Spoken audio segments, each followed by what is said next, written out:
Hello, everyone. Howdy, it is now April. The J. Todd Coleman here, creative director of Crowfall. Thomas Blair, lead designer. And we're here to answer your questions from the community about Crowfall to the degree that we can. Let's do it. Okay, question one. Question number one, what do we got? Do the POIs get placed after the terrain parcels go in by a designer? How do you determine things like spacing density for POIs?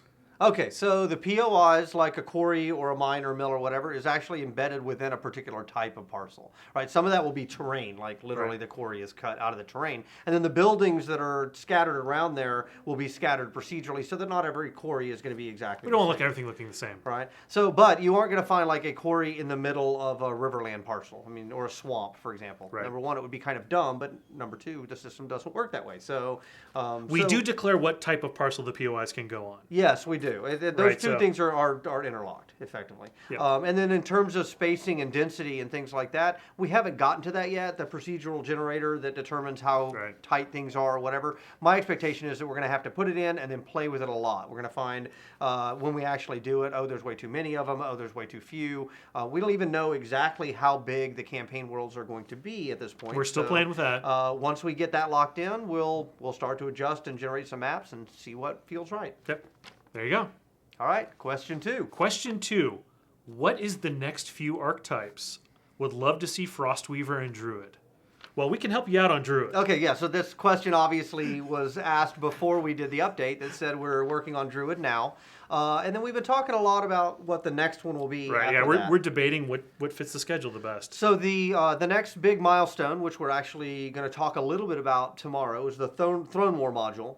And it's very, very feature rich. Like there's a lot of engineering work. So I think that what we'll pick next for the next archetype will be probably feature light, meaning it'll be something straightforward like Templar that is going to use a lot of pre-existing systems and functionality that we already have on previous archetypes. Yeah, we're at a point now where we have a lot of toys in the toolbox. Right. So we can make an archetype without asking for a ton of new tech, which so, is great. So we'll probably do one of those. We probably won't do something like Frostweaver or Assassin that has a bunch of tech specifically associated with it just because this next milestone is already engineering heavy.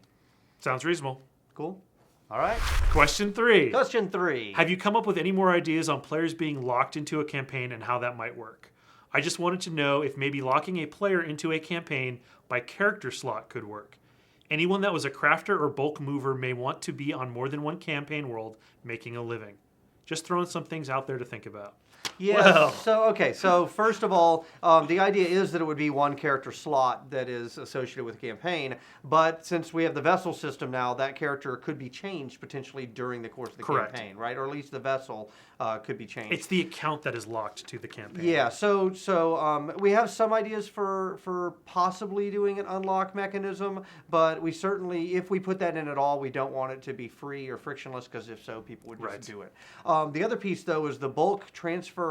That's not really the way the system works, right? The whole point of the import is to limit the amount of things coming into a campaign. We would like something that bypasses all the rules. Todd. Yeah, so I don't want to do that because I specifically actually want people to bring in a limited amount of stuff into a campaign. So the way crafters are going to be utilized is either between campaigns at the beginning through multiple campaigns and different imports, through the EK where there's a full game loop there, so they will be doing crafting for the EK, or they need to actually go deploy themselves downfield in a campaign. Like, okay, I'm going to be the crafter for your team for this campaign. I have no doubt that that's what's going to happen. So I'm going to come in with you in my vessel, and we're going to set a forge up for me, and I'm going to be creating goods for the team. Or the guild you need or lots of faction. armor, you need lots of swords. I mean, you need everything to supply a war. Yeah. And you can't bring all of that in through the so, import. The idea of being a merchant that goes into a campaign, you'd be able to bring in one import if you want, but you better pick the right team or faction because otherwise you wouldn't be able, all the stuff that you sold those goods for still has to go through the export. Has to go the export to get out. Which is based on if your team wins or loses. Yeah, so unfortunately there's no real way to have that without people immediately abusing it, and effectively now all the campaigns are just connected. I mean, that defeats and undermines the import-export system. So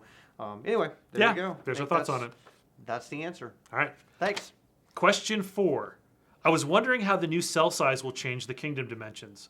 While this 8 times 5 by 5 by 5 was easily memorizable, this can't really be true anymore if a cell now equals 256 meters. That is an excellent point, actually. Yep, that's... So if a cell is 8 by 8, which we needed to do because it made it a factor of 2, which now fits the textures, which are 256 by 256, then that's probably going to just ripple effect out, right? Instead of being 5 by 5 by 5 by, or 8 by 5 by 5 by 5, it'll probably be 8 by 8 by 8 by 8 by 8. That said, we don't really know what these numbers are yet because there's a whole bunch of elements that we haven't really discovered yet, right? Like once we get in there and start poking at it in the next milestone, it will illuminate a lot more on this one. You'll notice that we haven't been going back and updating the FAQs all the time when there's something that we believe has changed, but we're not quite sure that we know the final answer, because we didn't want to just cause a whole bunch of chaos changing an answer and then immediately changing it to something else. It seemed like that would just spin everybody up for no reason. So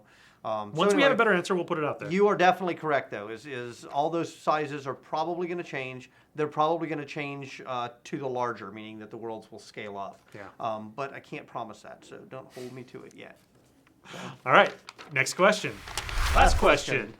Why not invite prominent PvP guilds to test Crowfall? Okay, well, I've got an easy answer on this, which is that our backers have paid hundreds, sometimes even thousands of dollars, and a big piece of their reward package is getting into early testing. And it felt to me like it would be very disrespectful to invite a bunch of people to cut in line who haven't paid and haven't supported the project. That just kind of bugged me. So that said, we do have the idea of some of the later phases of beta, which didn't require to participate in them. All you have to do is sign up at crowfall.com. Right. So they will get in then? Yeah, so they'll get in then. That's a great time. And at that point, since those individuals haven't necessarily given us, well, they haven't actually given us any money or supported the project other than signing up, at that point, that'd be a great time to bring in some of the guilds. This is a very special time, I would say, because we have all these exclusive people in there, and we don't want to devalue your purchases. Yep. Well, backers first. Yep, backers first. So, all right, I think that's it for this month. So thank you guys again for participating in the test and for supporting us and for being willing to sit through our long-winded videos. Hope you're enjoying Siege and Hunger Dome now. Yep. Now you have 2 choices. Yep, 2 match types. All right, well, we see you guys in the test and on the forums. Thanks a lot. See you later.